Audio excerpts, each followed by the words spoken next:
أعوذ بالله من الشيطان الرجيم. استقم كما أمرت ومن تاب معك ولا تطغوا إنه بما تعملون بصير. ولا تركنوا إلى الذين ظلموا فتمسكم النار وما لكم من دون الله من أولياء ثم لا تنصرون. وأقم الصلاة طرفي النهار وزلفا من الليل إن الحسنات يذهبن السيئات ذلك ذكرى للذاكرين. واصبر فإن الله لا يضيع أجر المحسنين. فلولا كان من القرون من قبلكم أولو بقية ينهون عن الفساد في الأرض إلا قليلا ممن أنجينا منهم واتبع الذين ظلموا ما أترفوا فيه وكانوا مجرمين. وما كان ربك ليهلك القرى بظلم وأهلها مصلحون. بسم الله الرحمن الرحيم. السلام عليكم ورحمة الله وبركاته، ومرحبا بكم في هذا اللقاء للرد على الكلام الذي نشره يوسف أبو عواد حول مسألة تحريم لحم الخنزير، وما أثاره من لبس شديد عند الناس حين حاول أن يجعل الخنزير في القرآن مجرد نموذج، يعني ليس محرما لذاته وإنما مجرد نموذج للحم الخنزير. هنتكلم إن شاء الله عن هذا الموضوع. وهو قال إنه معنى الخنزير يتجاوز الحيوان المعروف إلى كل لحم فاسد أو متخنزر، طبعا على حد عبارته. وقبل أن ندخل في التفصيل والرد على هذا الشخص لا بد أن نشرح للناس القصة من بدايتها، لأنه القصة ستكشف لكم بعد ذلك أن هذا الرجل يستغفل متابعيه. خرج يعني في هذا الفيديو منتفخ جدا وطالع يقول الذين يكذبون علينا، وطبعا كلام عن الناس سيء ويصفهم بأوصاف سيئة. لكن لازم نشرح للناس القصة من البداية حتى يعرف الناس حقيقة هؤلاء وكيف يتعاملون مع المشاهدين والمتابعين، ثم بعد ذلك يخرجون ويشتكون من كذب الناس عليهم وتدليس الناس عليهم. بصوا يا جماعة، القصة باختصار: يوسف أبو عواد نشر فيديو قصير على منصات التواصل الاجتماعي، مدة هذا الفيديو أقل من دقيقة. ركزوا معي، مدة الفيديو كما تشاهدون الآن، هذا هو الفيديو 48 ثانية. هذا الفيديو موجود على اليوتيوب وشافوا 117 ألف شخص الفيديو القصير، وشافوا هنا أيضا على الفيسبوك عدد كبير جدا، يعني عليه 2400 لايك، يعني على الأقل أيضا 100 ألف مشاهدة أو أقل أو أكثر. هم الذين نشروا هذا الفيديو وعملوا له مونتاج وروجوه على صفحاتهم، وكتبوا عنوان على هذا الفيديو: ما سبب تحريم لحم الخنزير في الإسلام؟ شرح مختلف من دكتور يوسف أبو عواد. يعني احنا النهاردة هنشوف شرح مختلف للدكتور يوسف أبو عواد حول مسألة الخنزير. هو مين اللي نشر الكلام ده يا جماعة؟ ليس أنا ولا خصوم يوسف أبو عواد، بل هو الذي نشر ذلك بنفسه على صفحة مجتمع وعلى صفحة اليوتيوب الخاصة بمجتمع. طيب، المقطع ده يا جماعة انتشر كالنار في الهشيم. يعني أنا بكلمكم على 117 ألف مشاهدة على اليوتيوب ومشاهدات أكيد على الفيسبوك، وعدد كبير من الناس علقوا عليه وفهموا منه أن المقصود إعادة تفسير معنى الخنزير اللي هو الحيوان اللي هو أصلا قصد به الكلام في القرآن الكريم. فهو في هذا الفيديو هو الذي أفهم الناس ولبس على الناس هذا الأمر، ولذلك حصل اعتراض رهيب من الناس غاروا على دينهم وعلى كتاب ربهم وعلى حكم قطعي متواتر عبر أكثر من 1400 سنة. هذا حكم قطعي معلوم من الإسلام، وفي عدد كبير جدا من الدعاة ومن عامة الناس ردوا عليه على هذا الكلام. وحتى في التعليقات، شوفوا معايا بس في التعليقات عشان تعرفوا بعد شوية اللطمية اللي هو عملها. واحد اهو الناس كتبوا له ايه؟ الناس كتبوا له تفسير شكلا ومضمونا لا يصح. انا هكبر لكم الكتابة شوية اهو، دي التعليقات اهي. مش احنا لوحدنا اللي فهمنا يا يوسف ابو عواد انه انت بتلبس على الناس، يعني لحم الخنزير طازج حلال. في واحد من الناس اللي شافوا الفيديو اعتقدوا ان لحم الخنزير حلال وفقا لكلامك، لان كلامك ملتبس ولانك انت اللي نشرت المقطع القصير. واحد يقول انت لست مختصا، واحد قال له اللحم الفاسد شيء ولحم الخنزير شيء اخر. قل والله شوف يعني بصوا يا جماعة، يعني تعليقات كثيرة، وطبعا في ناس متفقة معاه، وواحد بيقول ضاع الولد وهكذا.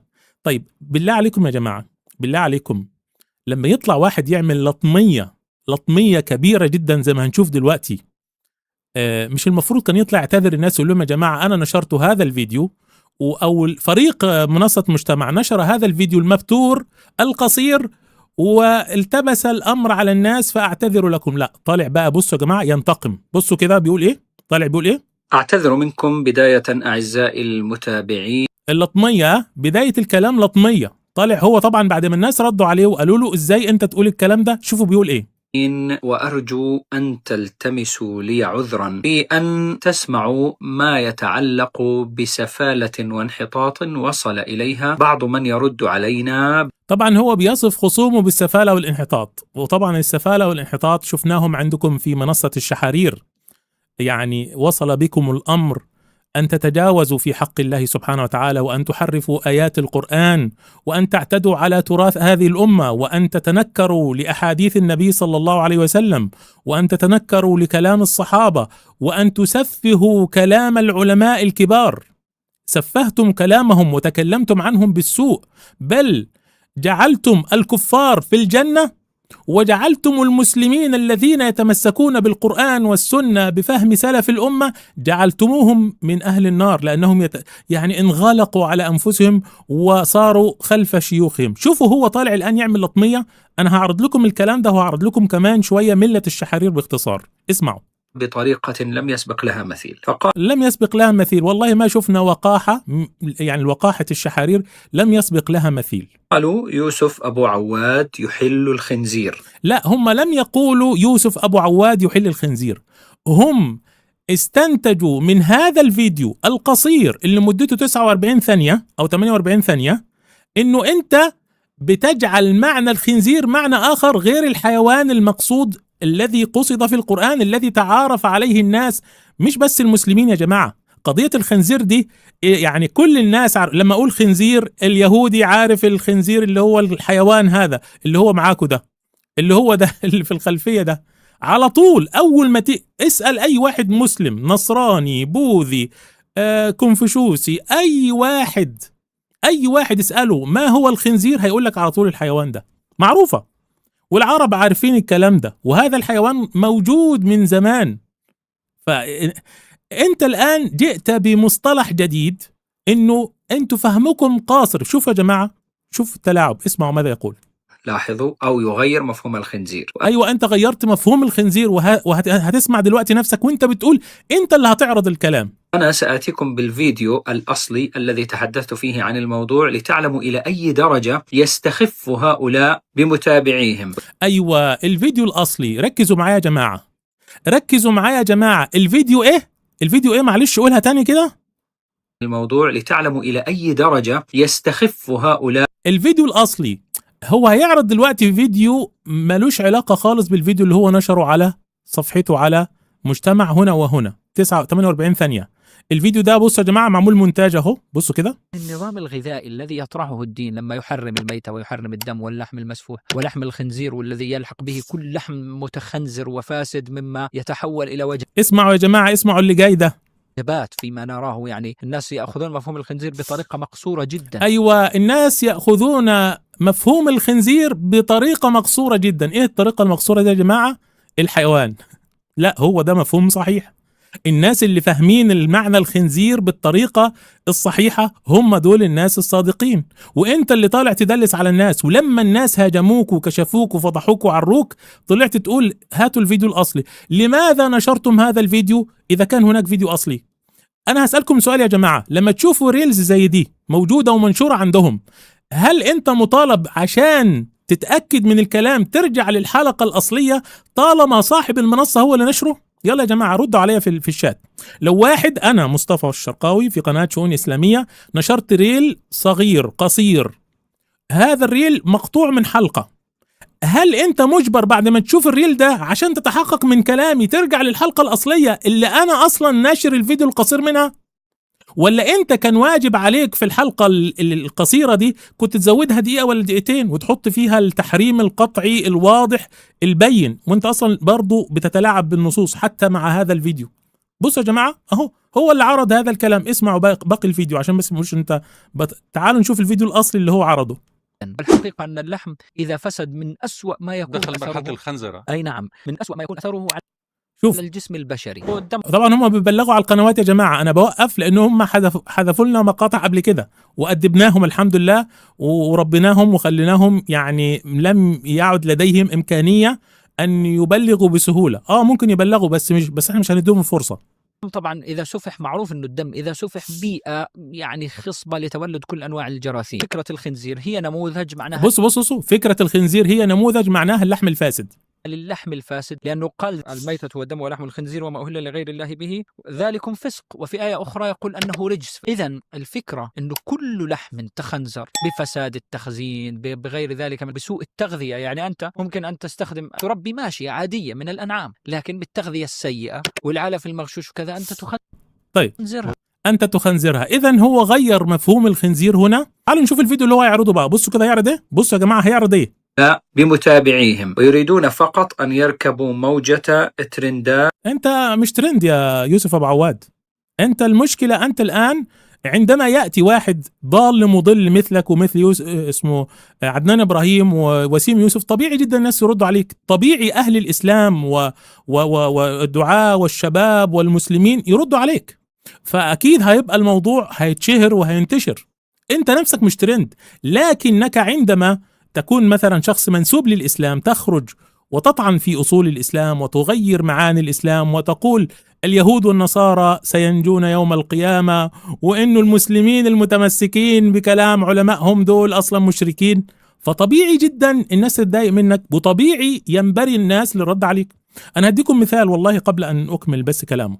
لو أني أنا صاحب القناة الآن يا جماعة، معروف عني أن أنا مسلم أحب القرآن والسنة وأتبع كلام العلماء وألتزم بما قاله أهل العلم، طلعت بكرة وعملت اللي عمل يوسف عواد ده، إيه اللي يحصل؟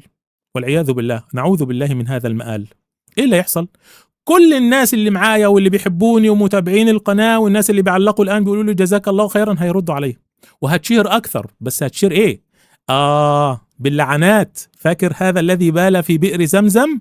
إيه نعم، بال في بئر زمزم واشتهر بين الناس، ولكنه ماذا اشتهر؟ بماذا اشتهر؟ باللعنات. فلما سألوه لماذا فعلت ذلك قال أردت أن أذكر ولو باللعنات، فأنا لا أريد أن أذكر باللعنات وأعوذ بالله من ذلك. فأنت أي نعم اشتهرت وانتشرت وعندك مشاهدات، لماذا؟ لأنك تصادم أحكام الإسلام، لأنك منسوب للإسلام، لأنك تشغل أهل الإسلام. يعني أنتوا شغلتكم إيه؟ أنتم يا منصة مجتمع شغلتكم إيه؟ دعوة غير المسلمين للإسلام؟ ولا فيديو واحد لدعوة غير المسلمين للإسلام. رديتوا على شبهة؟ لا، انتوا صرتوا مصدر للشبهات ونطلعين ليل ونهار نرد عليكم. يعني أنتم أشغلتم المسلمين عن دعوة غير المسلمين وأصبحتم عالة على الإسلام، وكل دي بأموال الدراهم الإماراتية اللي بتدفع لكم. منصة مجتمع لمن لا يعرف، هذه المنصة ممولة من الإمارات، وأثبتت ذلك في فيديو هنا على فكرة. في هذه الحلقات يعني أثبتت بالدليل القاطع أن هذه المنصة ممولة من الإمارات. تعالوا نكمل ماذا يقول. وأن يحوزوا على شهرة. يا عم يحوزوا على شهرة. أنا المشتركين في قناتي أكثر من المشتركين في قناة مجتمع اللي عندها فريق. أنتوا عندكم 1,100,000 مشترك صح؟ أنا بفضل الله ولا أنسب ذلك لنفسي، العبد الفقير شغال لوحدي وعندي 1,700,000 مشترك. يلا فما نضحكش على بعض. وعندكم تمويل وعندكم إعلانات ممولة وعندكم فريق وبتسافروا وبتروحوا وبتجيبوا شخصيات وبتعملوا ترويج وهكذا، وعندي أنا ضعف المشتركين عندكم. فمش هنضحك على بعض، مش عايزين نستخدم هذا. ما فيش حد هتشير على قفا حد. انت طلعت قلت باطل والناس ردت عليك. الاسطوانه دي خلاص الناس فهمتها، عامه الناس فهموها، طبيعي جدا الناس ترد عليك. اسمعوا. وتقليد أعمى من المتابعين. إذا النظام الغذائي الذي بصوا يا جماعه بقى، ايوه بصوا يا جماعه، يطرحه الدين لما يحرم بصوا يا جماعه، الفيديو اللي هو عرضه ده مش هو الفيديو اللي نشره اللي احنا ردينا عليه. بصوا يا جماعه، الفيديو اللي هو نشره اللي احنا ردينا عليه اهو مما يتحول إلى وجبات فيما نراه. الفيديو طبعا هو نفس المحتوى، جزء منه، لكن مش هو نفس الفيديو، لانه هنا هيتكلم عن الخنزير بشكل مباشر. هيتكلم هو وباسم الجمل عن الخنزير بشكل مباشر. هنا ما تكلموش عن الخنزير كحيوان نهائيا، بل قال هذا الفهم مقصور والخنزير هو مجرد فكرة. بصوا هنا بقى هيعرض لك ايه؟ الميتة ويحرم الدم واللحم المسفوح ولحم الخنزير والذي يلحق به كل لحم متخنزر اسمعوا الحتة اللي جاية. فاسد مما يتحول إلى وجبات فيما نراه. يعني الناس يأخذون مفهوم الخنزير بطريقة مقصورة جدا، والحقيقة أن بصوا الجزء ده موجود في الفيديو اللي احنا ردينا عليه. بصوا بقى الحتة دي بقى. اللحم إذا فسد من أسوأ ما يكون دخل مرحلة الخنزرة. أي نعم، من أسوأ ما يكون أثره على الجسم البشري. هو أصلا فكرة الخنزير هي نموذج معناها للحم الفاسد، لأنه ذلكم فسق، وفي آية أخرى يقول أنه رجس فإنه رجس. إذن الفكرة أنه كل لحم تخنزر اسمعوا يا جماعة، بفساد التخزين بغير ذلك. هذه أجزاء من الفيديو الثاني. بسوء التغذية. يعني أنت ممكن أن تستخدم، يعني تربي ماشية عادية من الأنعام، لكن بالتغذية السيئة والعلف المغشوش وكذا أنت تخنزرها. ولهذا الخنزير الحيوان نفسه يعني مكروه أو محرم أكله تقريبا، ممكن لأنه يأكل. بالضبط. طيب أسألكم بالله يا جماعة، بالله عليكم، هل هذا الجزء اللي هو عمل عليه خط أحمر ده تربي ماشية عادية من الأنعام، لكن بالتغذية السيئة والعلف المغشوش وكذا أنت تخنزرها. ولهذا الخنزير الحيوان نفسه يعني مكروه أو محرم أكله تقريبا، ممكن لأنه يأكل. بالضبط، لأنه بالضبط هو يحفر في الأرض فيصل إلى الوحل وأيضا يأكل الجيف. شفتم يا جماعة لماذا حرم أكل الخنزير؟ هذا الجزء سمعتوه في الفيديو الطويل ده، هشغله لكم تاني ولا وصلت؟ لم يذكر هنا هذا الكلام، الجزء الأخير ده اللي هو بقى بيعلم عليه، عايز يقولك شفتوا يا جماعة بتروا كلامي، أصلا هذا غير موجود. أهو هشغل لكم الفيديو تاني، معلش يا جماعة. الجزء اللي هو بيقول فيه أهو، بصوا اللي هو عامل عليه علامة حمراء دي، محرم أكله تقريبا، ممكن بيتكلموا الآن على الخنزير حقيقة. بصوا كده، ومحرم أكله تقريبا، ممكن لأنه يأكل. بالضبط، لأنه بالضبط هو يحفر في الأرض فيصل إلى الوحل وأيضا يأكل الجيف فيتلوث لحمه. الآن الفكرة أنت تقصر هذه الفكرة على لماذا قال لك فإنه رجس؟ يعني انتبه، أنا أريد أن أشير لك إلى فكرة ضرر اللحم إذا تخنزر وإذا تلوث. خنزير هنا عفوا أشمل من ما تكون محصورة فقط في لحم الحيوان ذاته نفسه. لابد أن امتداد هالمفهومي أن يصل إلى كل ما ينطبق عليه وصف الخنزر الذي أنت سمعين يا جماعة الكلام؟ تراه في الخنزير المعروف. يعني هذه هي في الخنزير المعروف. شوفوا الفكرة الكبيرة. كما تلاحظون في الفيديو، فإنما قلته باختصار أن الخنزير مفهومه لا يقف عند الحيوان المعروف. إذن الكلام واضح. طيب هنا أنتم لم تعرضوا الكلام بتمامه كما عرضته أنت هنا، بل أنت تعرض من فيديو آخر. هذا الفيديو اللي هو بالعرض ده اللي معلوش كتابة ولا أي حاجة، غير الفيديو الريلز اللي انتوا عرضتوه اللي احنا شفناه وردينا عليه. يعني أنا رديت عليه وكثير من الدعاة ردوا عليه، والناس ردوا عليهم في هذا الفيديو وفهموا الكلام اللي احنا فهمناه. كل الناس دول بقر مش فاهمين حاجة. عرفتم يا جماعة التدليس فين؟ هم عملوا صنارة، نشر لك فيديو قصير، ريلز قصير، يفهم منه كلام ملتبس. الناس هتلتبس عليها الفكرة انه والله ده بيحرموا ولا لا ما بيحرموش، وانه فهم جديد للخنزير وكلام ملتبس. لكن لما جه رد على الناس جاب لهم الفيديو اللي هو بيتكلم فيه على الخنزير مباشرة، أنا ملزم إن أنا أشوف الريلز دي اللي أنت ناشرها بنفسك، واروح ارجع للحلقه الرئيسيه اشوف، اقعد اسمع ساعتين ثلاثه؟ ليه؟ انا مش شغال عندك. اذا كنت تريد ان تنشر مقطع قصير فيما يتعلق بالمساله، وبعدين الحاجات اللي انت عرضتها دي كلها ما تكملش دقيقه ونص، ليه ما اضفتش الجزء اللي فيه كلمه لحم الحيوان الخنزير زي ما انت قلت وتنتهي القصه؟ يعني حسنا، على فكره يا جماعه هقول لكم شيء مهم جدا ان نستفيد منه في هذه الحلقه بفضل الله تبارك وتعالى. اكبر استفاده في هذه الحلقه انهم خرجوا واجبروا على ان يخرجوا ويقولوا هذا الكلام بهذه الصراحه بعد الامر بالمعروف والنهي عن المنكر، وهذا من بركه الامر بالمعروف والنهي عن المنكر. ومع ذلك انتبهوا حتى ما حدش يضحك عليكم، مع ذلك هو ما زال مصر على التحريف. هو عاوز يفهم الناس انه الخنزير هذا محرم لانه يأكل القاذورات. لا يا حبيبي، لا يا بابا، انسى هذا الكلام، مش احنا اللي ينضحك علينا. الخنزير محرم لذاته كحيوان. والله لو كل تفاح، اقسم بالله لو اكل الخنزير عسل الصبح كده، جابته واحدة وحطت له، لبسته فستان وحطت له تاج فوق كده وملابس وحطت له روج، هذا الخنزير اللي امامكم على الشاشة، لو لبسوه فستان وحطوا له روج وحطوا له مكياج واكلوه تفاح وفراولة وموز وبطاطس وكل الاكل الجميل، هيبقى حرام. لانه هو عايز يوصل فكرة انه الخنزير ده اكل اشياء قاذورات فتخنزر لحمه. هو ده اللي قاله على فكرة. ولا انا طبعا الناس بتشتكي مني ان انا بعيد تكرار الفيديوهات، انا مش هكرره، انا هعتمد ان الناس سمعت كلامه وهو بيقول يعني تخنزر لحمه. لا، لحم الخنزير من اول ما بيتولد لو حطيت في بقه معلقة ذهب واكلته تفاح هو حرام، هو حرام، انتهى. لذلك الناس فهمت من الفيديو بتاعك ان انت عايز تقول انه الخنزير لو اكل او علف بطريقة صحيحة يبقى حلال. ايه رأيك؟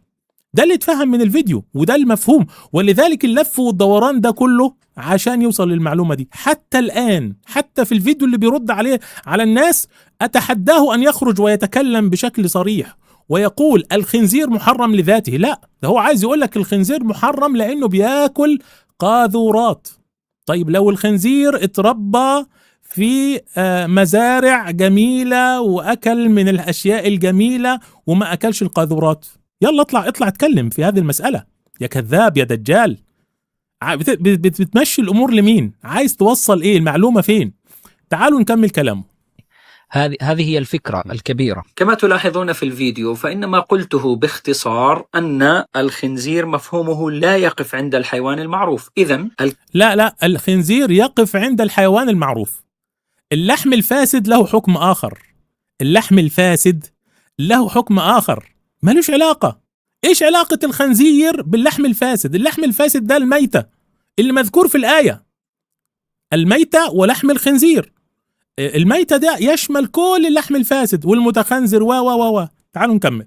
كلام واضح أن الخنزير يشمل الحيوان المعروف بلا شك، وقد ورد ذكر الخنزير في كتاب الله في 4 مواضع مفردا وفي الحمد لله إحنا اللي علمناه هذه الأشياء يا جماعة. الناس ردوا عليه وأفحموه وأجبروه أن يخرج صاغرا.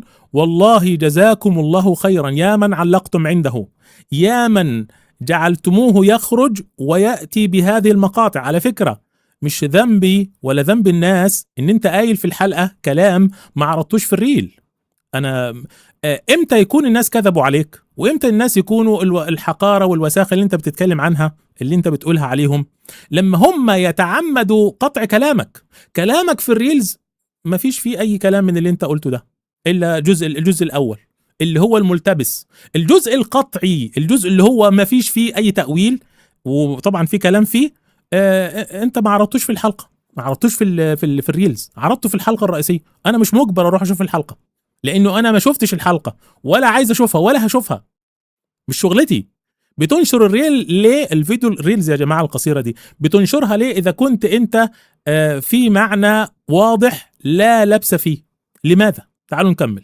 موضع واحد جمعا، وفي هذه المواضع 4 المفردة جاء الخنزير معرفا بأل التعريف في 3 منها. تعالوا نشوف. طبعا يا جماعة أنا بوقف الفيديوهات عشان الشحارير، آسف كنت لسه أقولها، الشحارير بيبلغوا على الفيديوهات، وبلغوا قبل كده على قناتي وقناة الشيخ أبو عمر الباحث وقناة الدكتور هيثم طلعت، وأكيد حضرتم هذه المشكلة. حرمت عليكم الميتة والدم ولحم الخنزير. وفي الموضع الرابع قال تعالى: قل لا أجد فيما أوحي إلي محرما على طاعم يطعمه إلا أن يكون ميتة أو دما مسفوحا أو لحم تعالوا نكمل. خنزير فإنه رجس. لاحظوا كيف علل النص القرآني الكريم تحريم لحم الخنزير. اسمعوا يا جماعة، هو عايز يقول لك إنه في علة لتحريم لحم الخنزير، بأنه رجس، وهذا يعني أن في لحم الخنزير خاصية معينة تجعل منه رجسا على الدوام. شوفوا هنا التدليس بقى، هنا اللعب يا جماعة التلاعب أهو. هو بيقول لك إن القرآن وصف لحم الخنزير بأنه رجس أو الخنزير بأنه رجس. طب ليه بقى وصفه إنه رجس؟ لأنه في خاصية معينة بتخليه يعني لحمه فاسد. اسمعوا. هذه الخاصية وهذا التعليل جعلنا نفهم من الكلمة أنها كلمة مفهومية. شوفوا ده طبعا التقعر والتلاعب، وبيقرأ من الورقة قدام، مش مشكلة. شأنها شأن سائر كلمات القرآن الكريم، فقلنا إن المفهوم لا يقف عند حيوان الخنزير المعروف، بل يتسع ليشمل كل لحم تخنزر. طيب القرآن بيقول لك لحم الخنزير، لماذا أنت تريد أن توسع هذا المفهوم؟ يعني اللحم الفاسد هو لحم فاسد، ملوش علاقة بالخنزير، مش لازم يكون خنزير، مش لازم يكون متخنزر. يعني ليه أنت عايز تلبس الموضوع تلبيس الخنزير؟ هتسمعوا بعد شوي. والآن استمعوا إلى هذه الصدمة التي سيصدمها هؤلاء الكهنوتيون. طبعا هو هنا الآن ما بيسبش الناس يا جماعة. أنت عارفين يعني كهنوتيون؟ هو بيقول الكهنوتيون. يعني إيش قصده بهذه الكلمة؟ الناس الذين يؤمنون بالقرآن والسنة بفهم سلف الأمة، لأنه هو هيستدل دلوقتي بحديث، والحديث ده هو بيعتبر أن الذين يؤمنون بالأحاديث النبوية هؤلاء كهنوت. تخيلوا يا جماعة، يعني هذا الرجل يتلاعب به. حتى المسلمين طبعا يقول لك أنهم بيسبوني أو هم بيتكلموا، هو نفسه بيتلاعب بخصومه وبيشتمهم. تعالوا نشوف. الذين لا أدري إلى متى سأظل أعلمهم، فقد أخرج. يا ولد أنت هتعلم مين؟ علم نفسك، انقذ نفسك، انجو بنفسك يوم القيامة، بدل الفلوس اللي عمالة تندفع في جيبك عشان تحرف الدين. والله لن ينفعك باسم الجمل، ولن ينفعك شحرور، ولن ينفعك. بصوا يا جماعة، هقول لكم على حاجة. أنا والله حزين جدا إن أنا جالس أناقش هذه المسألة. أصلا عيب قوي إن إحنا نناقش هذه المسألة. عارفين ليه؟ أقول لكم ليه؟ لا أنا أصلا بضيع وقتي. أنا لسه هطلع أشغل فيديوهات وأعمل وأرد، وفي شبهات على فكرة يطرحها في الفيديو ده. يعني هو حتى مش هيرد على الشبهة، ده هو هيطرح شبهات. يا جماعة تعالوا نشوف ملة هؤلاء إيه. ملة الناس دي دينهم إيه؟ الناس دي عايزة توصل المسلمين لإيه؟ يعني موضوع الخنزير حلال وحرام والخضار والفاكهة والبطاطس والبصل، لا، في طامة كبرى وهي الطعن في الرسالة بالكامل وإسقاط الدين الإسلامي بالكامل. تعالوا نسمع. هو ده الدين الملة الشحارير. أنا بصراحة آسف جدا أن أنا لسه هرد. خلاص حسنا، أنت خرجت وقلت إن لحم الخنزير حرام، اثبت على ذلك عشان مش هنخش في موال طويل. تعالوا نشوف ملة الشحارير، وده فيديو نشره الدكتور سامي عامر النهاردة. أولا معظم أهل الأرض مسلمين، معظم أهل الأرض مسلمين. اسمعوا يا جماعة، هذا شحرور، هذا هو قدوة يوسف أبو عواد. قدوته مش النبي صلى الله عليه وسلم. تخيلوا، لا يأخذ بكلام النبي عليه الصلاة والسلام، ولا يأخذ بكلام الصحابة رضي الله عنهم، ولا يأخذ بكلام العلماء رحمة الله عليهم. لا لا لا لا لا. شحرور، هذا شحرور يقول ماذا يقول هذا الشحرور؟ أولا معظم أهل الأرض مسلمين، معظم أهل الأرض مسلمين، ومعظم أهل الأرض يروحوا على الجنة، ومعظم أهل الأرض هيروحوا على الجنة. هذا العكس هو الصحيح. حتى من يسمى اليوم بالمسيحي، حتى ما يسمى مسيحي ولا يهودي ولا بوذي ولا كونفوشيوسي.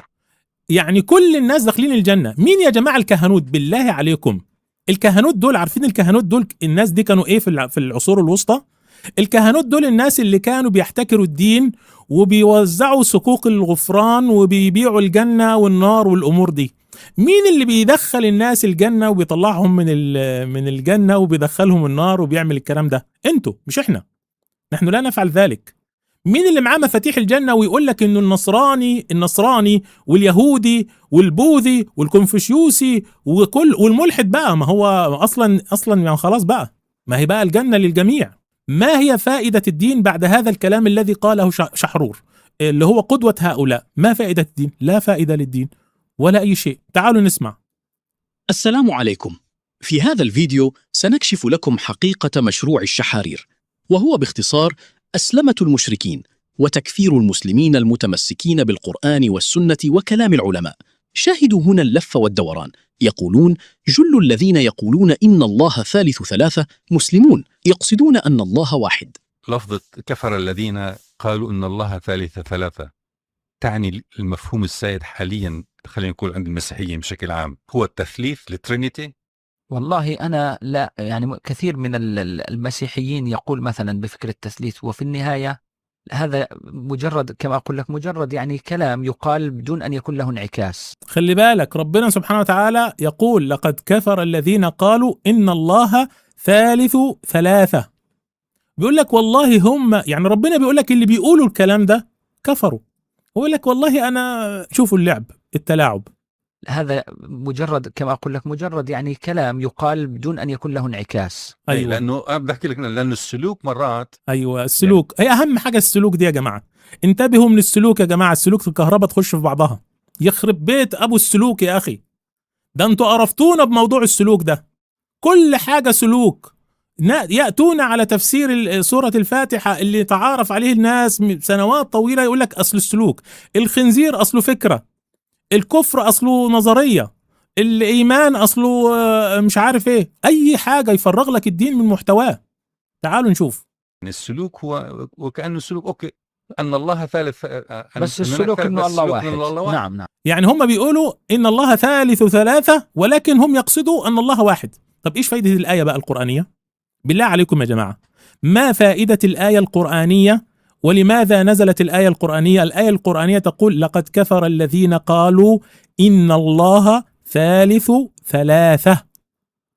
اللي بيقولوها، أنا ماليش علاقة باللي في قلبه، أنا ماليش علاقة بنيته، ماليش علاقة. هل يجوز يعني واحد مسلم يقول مثلا يعني يشرك مع الله آلهة أخرى ويقول أنا نيتي إنه الله واحد؟ طب ما ده المشركين كانوا بيعملوا كده. شوفوا يا جماعة التلاعب، هي دي الديانة الشحرورية. تعالوا نكمل. وهنا أيضا يقولون من خرج عن أفكار الرسل فهو مسلم ناج.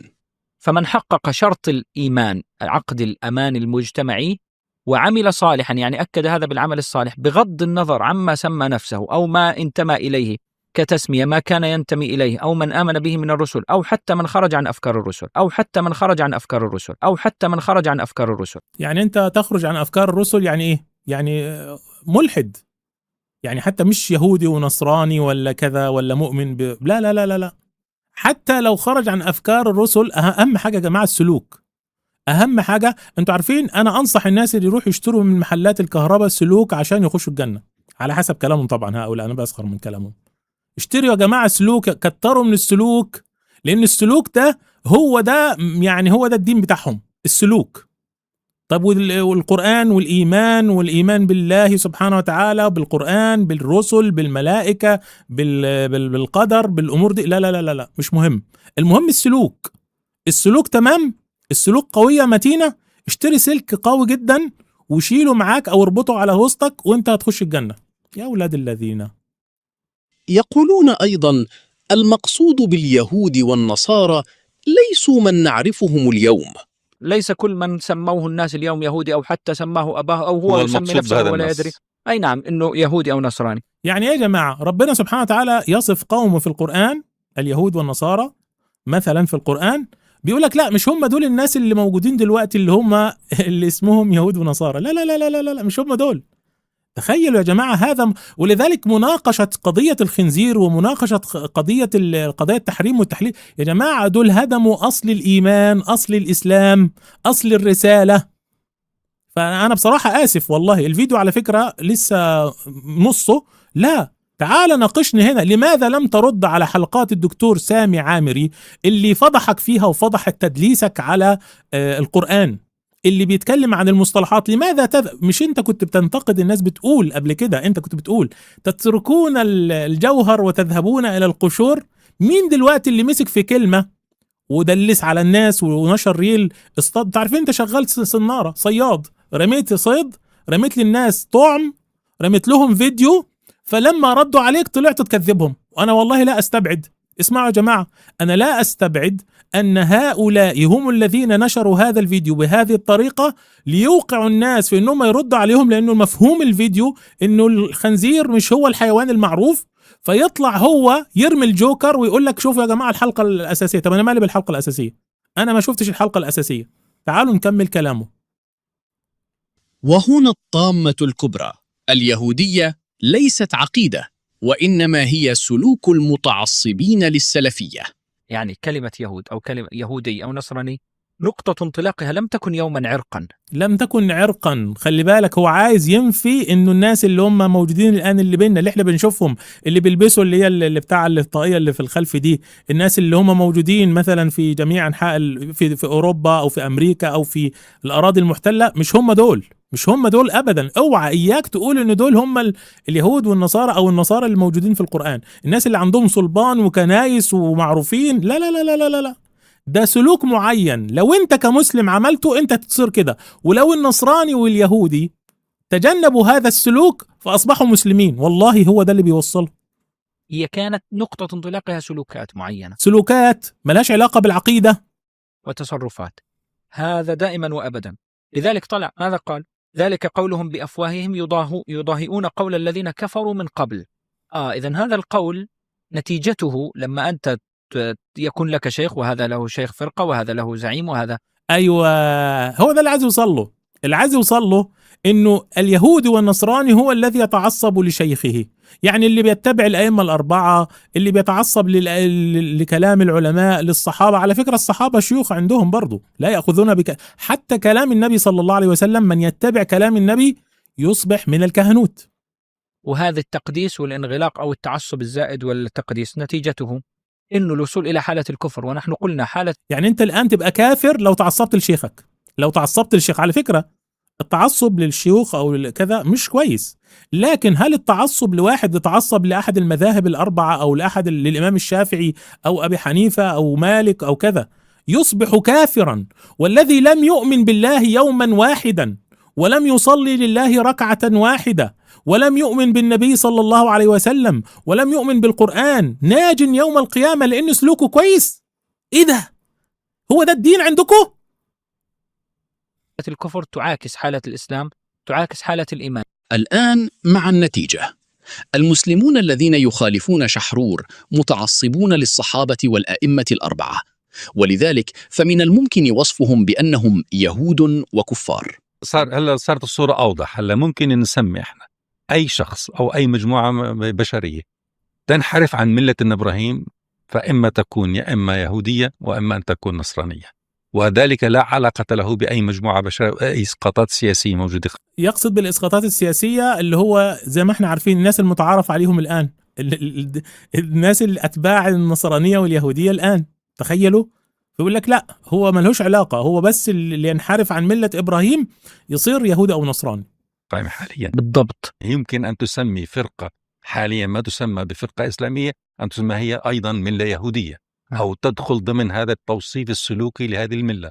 وكذلك النصارى، ممكن حتى مجموعة من المسلمين العرب، المسلمين بشكل عام، عندهم هذه التوصيفات السلوكية المشابهة، يمكن أن تسقط هذا الوصف السلوكي عليهم أيضا، يعني غير محصورة على مجموعة بشرية محددة سواء هنا أو هنا. إذن ملة الشحارير باختصار جل من قالوا إن الله ثالث ثلاثة مسلمون، ومن يدعون إلى ما يخالف زندقة شحرور بالدعوة إلى الأخذ بفقه الصحابة وأئمة المذاهب تراثيون، فهم إذن كفار ويهود. فهل رأيتم زندقة أعظم من هذه؟ والله لم أشاهد. يعني بعض الناس على فكرة اللي توسعوا في إدخال اليهود والنصارى إلى الجنة أو الناس عن طريق السلوك أو كذا، أو بعض العلماء، يعني مثلا مش عايز أقول أسماء، في ناس كده لما بتموت شخصية يطلع يقول يا جماعة نلتمس له وقدم خدمات للبشرية وللإنسانية ومش عارف ايه، ويحاول يدخله الجنة، زي ما عمل مثلا عدنان إبراهيم. معلش بقى، عدنان إبراهيم لما عمل ده مع أكثر من واحد من اللي ماتوا، اللي هو ريتشارد ولا مش فاكر مين، في واحد مات كده مش فاكر، نسيت اسمه، ستيفن هوكينج. نعم ستيفن هوكينج. طلع عدنان إبراهيم عمل 3 خطب عشان يدخله الجنة. ليه؟ يعني قدم خدمات للإنسانية وكذا وكذا. يعني ده اتجاه في في المسألة دي. النهاردة يوسف أبو عواد والشحارير قال لك لا يا جماعة، لا، ده حتى البوذي والنصراني والكونفوشيوسي وكل دول داخلين الجنة. المهم السلوك. عارفين نفس الكلام اللي عمله في مسألة الخنزير. برضو الخنزير أو الحيوان إذا أكل طعام كويس يبقى كويس، يبقى ما أكلش طعام كويس يبقى مش كويس. إيه ده تلاعب بالدين. لماذا لم ترد على كلام الدكتور سامي عامري في هذا الموضوع؟ الدكتور سامي عامري تكلم وفصل ورد عليكم في هذه المسألة بالنصوص القرآنية، بل وكشف أنكم تحرفون المصطلحات عمدا وتتجاهلون بعض الآيات الأخرى. ليش مسكت في موضوع الخنزير اللي انتم دلستم على الناس وعملتوا سنارة وعملتوا مصيدة ليهم بالريل القصير، وسبت هذه الأمور المركزية؟ مين اللي بيمسك القشور الآن حسب زعمك؟ مين يا جماعة؟ أذكر الناس حتى أختم هذه الحلقة، منصة مجتمع دي يا جماعة عندهم في مجلس الأمناء شخص اسمه أدونيس ملحد. هؤلاء الذين يفسرون القرآن من جديد ويعجب بهم البعض ويخرج يقول والله كلام جديد. للأسف والله لن ينفعكم هذا الكلام. ممكن أي إنسان الآن بالذكاء الاصطناعي يطلع يقول لك، يطلب منه يفسر له القرآن بتفسير بنوع معين ويطلع يبهرك. هو ده الدين؟ ما عندكش ثوابت؟ ويقول لك ارمي كلام القرآن والسنة والحاجات دي كلها والتفاسير كلها ارميها. هو ده اللي بيعملوه الآن. فهذا اللي اسمه أدونيس ماذا يقول عن الله سبحانه وتعالى؟ ماذا يقول؟ أهو أدونيس ده أهو، دي موقع منصة مجتمع. وبالمناسبة هذه نسخة مؤرشفة أمامكم الآن أهو، أنا بس عشان الناس ما حدش هذه نسخة مؤرشفة من موقعهم أهو. الرابط ده لو أنا خدته كده ومثلا انتقلت إليه، بصوا كده هنشوف اللي يحصل الآن. الصفحة غير موجودة في موقعهم. هذه الصفحة يا جماعة موجودة في موقع أرشيف اللي أنا عرضتها الآن، نسخة مؤرشفة من الصفحة في موقع ويب أرشيف. طبعا موقع الأرشيف ده هو بيعمل نسخة من المواقع عشان لو حذفت تعرف توصل لها. ماذا يقول أدونيس عن الله سبحانه وتعالى؟ تعالوا نشوف. مسلمون، لماذا يخاف المسلمون من النقد؟ نحن لا نخاف من النقد بفضل الله تبارك وتعالى، بس احنا مش عاوزين واحد ملحد زيك يتدخل في المسلمين. يعني انت مالك انت تنتقد المسلمين ليه؟ روح انفع نفسك. لماذا تنتقد المسلمين؟ ليس من حقك أن تنتقد الإسلام ولا المسلمين، لأنك كذاب ولأنك مفتري ولأنك متجاوز في حق الله سبحانه وتعالى. لماذا يخاف المسلم من أن تنقد الخلافة؟ لا يخاف المسلم من أن تنتقد الخلافة، لا يخاف، بس مش أنت اللي تتكلم، علماء الإسلام اللي يتكلموا، أهل الإسلام اللي يتكلموا، العلماء الراسخين في العلم اللي يتكلموا، مش أنت. من أنت حتى تتكلم في الإسلام؟ أو ينقد حتى النص القرآني. أيوة، أو ينقد حتى النص القرآني. يا جماعة منصة مجتمع اللي جايين بيقولك القرآن فقط ونحن نرفع القرآن ونحب القرآن، بيقولك إيه المشكلة أما ننتقد النص القرآني نفسه؟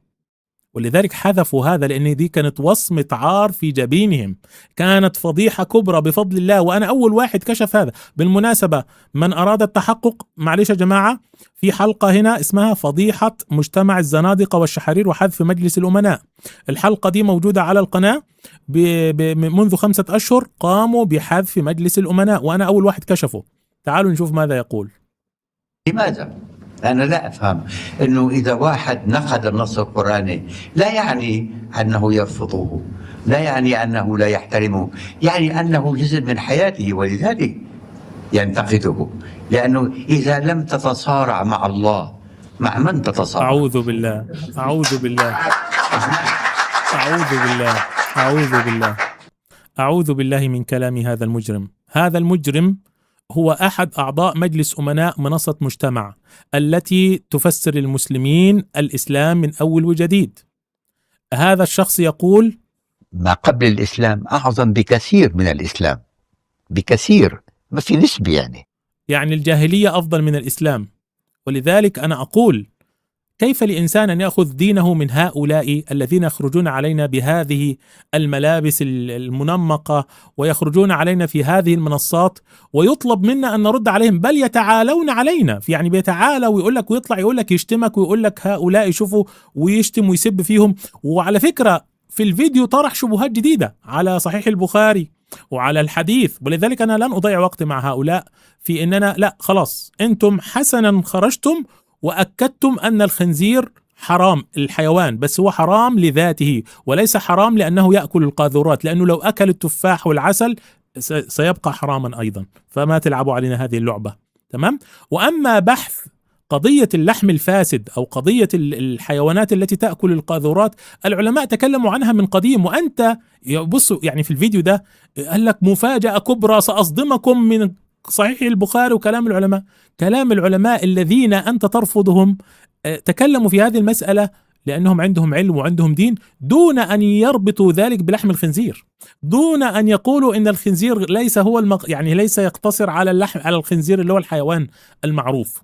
عرفتم يا جماعة؟ فلذلك أنا سأضع لكم في هذا في وصف هذا أو في أول تعليق قائمة تشغيل لكل من خدع بهؤلاء لعله يشاهد، لأن بصراحة لن أضيع وقتي أكثر من ذلك للرد على شبهات على ديني. أصبحنا نجلس بالساعات لنرد على هؤلاء، يعني أشغلوا المسلمين حقيقة، وبيطلعوا وبيشككوا وبيسقطوا الناس ويعملوا سنارة ويعملوا مصيادة لنا. عاملين نشر لي ريلز صغير وعامل لي مصيادة للناس وطالع كأنك حصلت على الجائزة الكبرى. طب ليش ما ترد على موضوع ملة الشحارير ده؟ أتحدى يوسف أبو عواد أن يخرج ويعلق على هذا الفيديو ده. أولا معظم أهل الأرض مسلمين ومعظم أهل الأرض يروحوا على الجنة. أنا عايزك تطلع يا يوسف أبو عواد تقول لنا مين الكهنوت، إحنا ولا الشحرورك الذين يدخلون الكفار إلى الجنة ويدخلون المسلمين إلى النار؟ يعني أنت مسلم متعصب لشيخك أنت تدخل على النار، أما اليهود والنصارى والبوذي والكونفوشيوس كلهم داخلين الجنة. شفتم يا جماعة؟ شفتم يا جماعة هذا الكلام؟ فلذلك أنا أختم بهذه الأنشودة، وبعدها إن شاء الله سأضع لكم رابط حقيقة منصة مجتمع. وسامحوني والله لن أضيع وقت الناس. أقعد عارفين على فكرة الرد على الشبهات اللي طرحها تاخد ساعة، يعني طرح شبهات على حديث في صحيح البخاري، طرح شبهات أخرى. طب إحنا هنفضل لحد إمتى كده؟ أنا كل مرة هتطلع تتكلم فيها يوسف أبو عواد هطلع لك الآتي: فيديو ملة الشحارير، هذه هي العقيدة، هذا هو أصل الإيمان، هذا أصل الدين، هذا أصل الرسالة. وهطلع لك مجلس الأمناء بتاعك وأدونيس.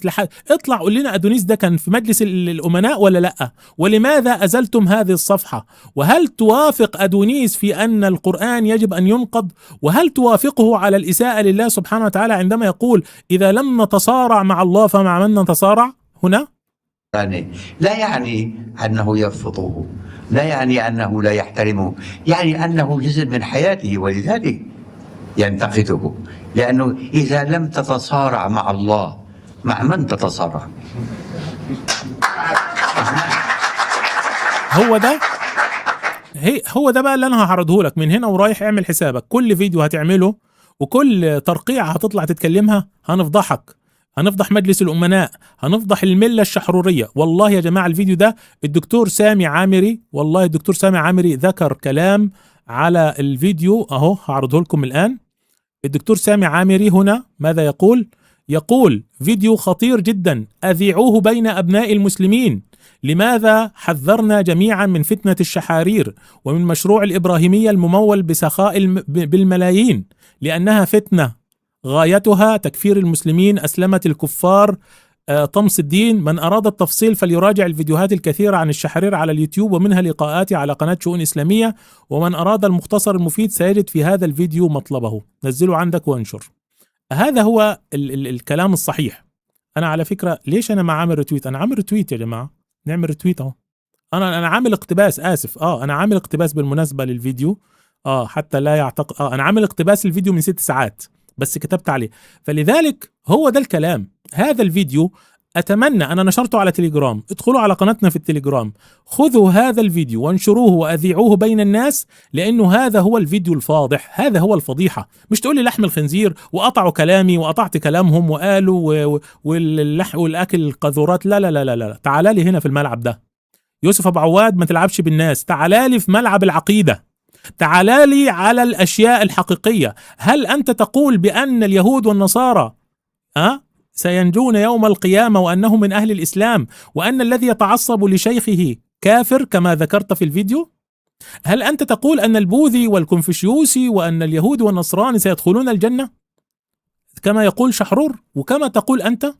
هو ده الكلام. تعال نتناقش في هذه المسألة، واطلع ناقشها بوضوح، مش لف ودوران وأصل السلوك وأصل اللمبة والبطارية. لا لا لا لا لا لا، مش عايز الكلام ده.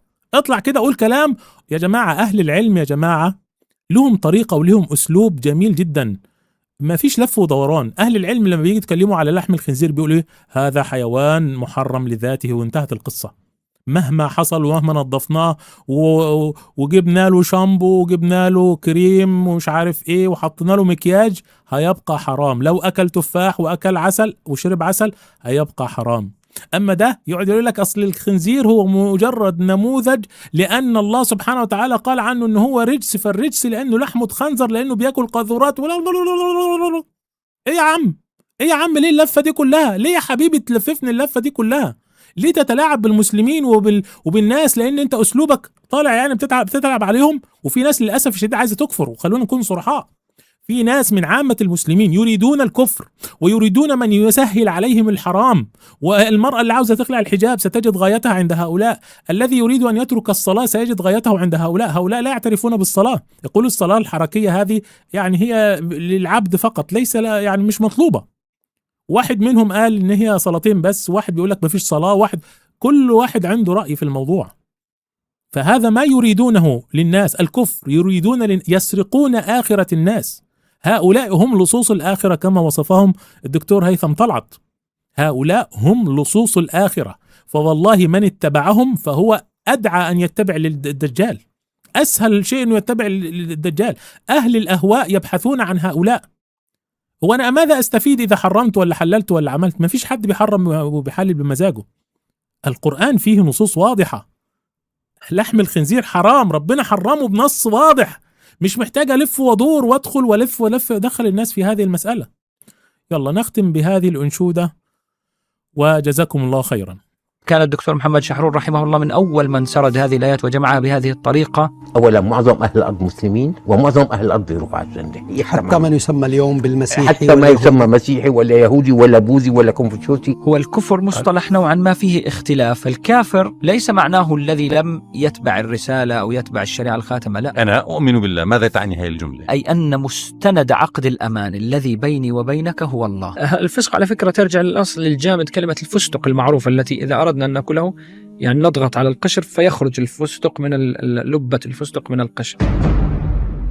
مفيد أنت عواد وتنفع كل من جاد، بمال يملأ الجيب وزاد بئس ما زادوا. فلا حد له معنى ولا لغة ولا ضاد، يقول الكل معزوم على الجنات أفراد. فصهيون وصلبان وتلحود وقواد، مفيد أنت عواد وتنفع كل من جاد، بمال يملأ الجيب وزاد بئس ما زادوا. أصار الفسق فستقة وحرف أصل من هادوا، وعند جنابه صلة بأهل الشر تزداد. وكل العدل مظلمة وبعض الظلم إرشاد، وكأس الخمر من ماء وماء الطهر إفساد. مفيد أنت عواد وتنفع كل من جادوا بمال يملأ الجيب وزاد بئس ما زادوا خبيث القلب إنسان يرى في الجهل إمداد ورغم سخافة المعنى وما آتاه إلحاد فإن الصد مطلوب وتبيان وتعداد وأهل العلم واجبهم بيان الحق إنفاد لعل الله يرحمنا لنا في دينه زاد أيا رباه نجينا فمنك العون إن جادوا من الضلال احمينا فحصن الله إسعاد مفيد أنت عواد وتنفع كل من جاد بمال يملأ الجيب وزاد بئس ما زادوا. شكرا لكم على المشاهدة، ونرجو الاشتراك في القناة وتفعيل زر التنبيهات. شؤون إسلامية لنصرة قضايا الأمة.